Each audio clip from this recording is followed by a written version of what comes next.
Прво да ве поздравам медиумите и благодарам за интересот за оваа тема. Поздрав до гледачите и граѓаните. Важна е тематиката и проблематиката која што денеска во присуство скоро на цела влада, дури министрите кои што не се тука, нивните заменици се тука, но и сите градоначалници во Република Македонија, да зборуваме за перспективите и за децентрализација, но и за јакнење на капацитетите на локалната самоуправа и институциите кои што се на локално ниво. Оваа тематика, децентрализацијата и како по патот понатаму, денеска треба да даде конкретни одговори, кои што своја реализација ќе имат во предстојниот период, се надевам многу брзо,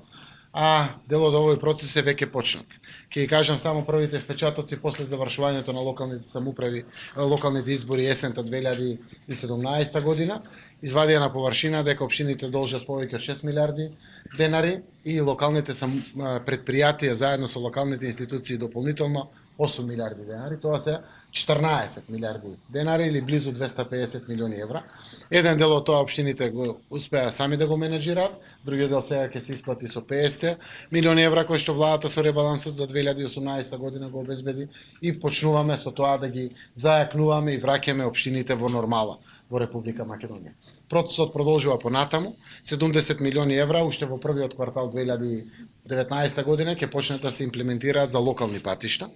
50 милиони евра дополнително пари за водоводи и канализации, 12 милиони евра имаме веќе обезбедени за водоводи и канализации, 35 милиони евра ќе бидат од ТАФ распределени во општините уште почетокот на 2019 година. Светска банка обезбеди 30 милиони евра за детски градинки, од кои што 16 милиони евра се за градба на нови детски градинки или реконструкција на постојните. Преку ИПА програмите некаде се заокружуваат повеќе од 40 милиони евра за делот на прочистителни станици, за делот на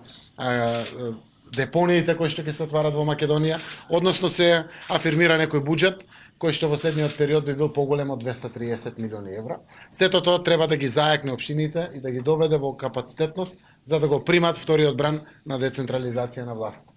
Извршната влада, предводена од мене, е целосно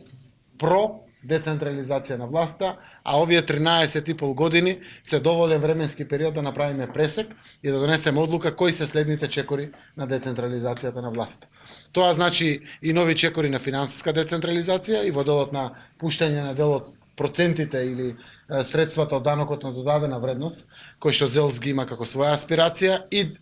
персоналниот данок на доход, но и паралелно нови надлежности према општините. Ако средината на годината веќе видиме зголемена капацитетност на самите општини, ние сме подготвени центрите за социјални работи да ги пуштиме на општините, здравните домови, домовите на културата, одредени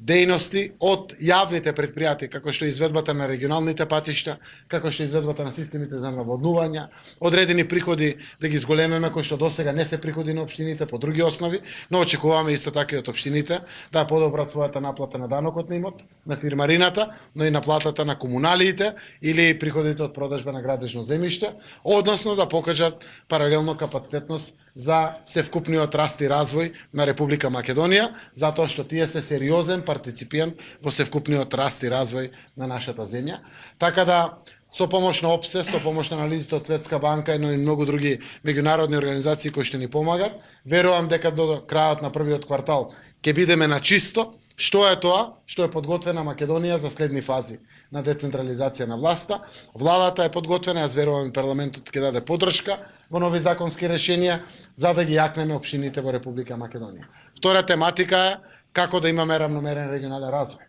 Руралните општини, за жал, кубурат. Дават плата и многу малку можат да ги развиват и инфраструктурно, и урбано своите места на живење, односно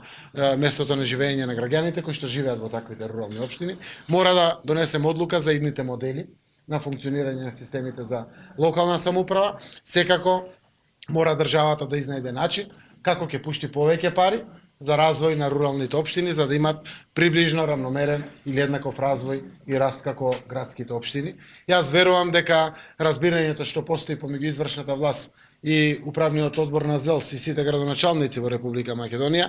ќе не стават во таква позиција да искрено носиме одлуки за да можеме да го подобриме севкупниот квалитет на живот на граѓаните, како и испорачувањето на услугите на локално ниво, односно да има еден сублимат, извршната власт е подготвена да се развластува и да предава свој дел на надлежностите на локалната самоуправа, за да ги поуспешно и поефикасно извршува испорачувањето на услугите према граѓаните. Веруваме дека тоа ќе штеди пари во Република Македонија, децентрализацијата ќе донесе поголема демократизација во Република Македонија и веруваме дека квалитетот на живот во Република Македонија на тој начин повеќе ќе го подобриме. Благодарам.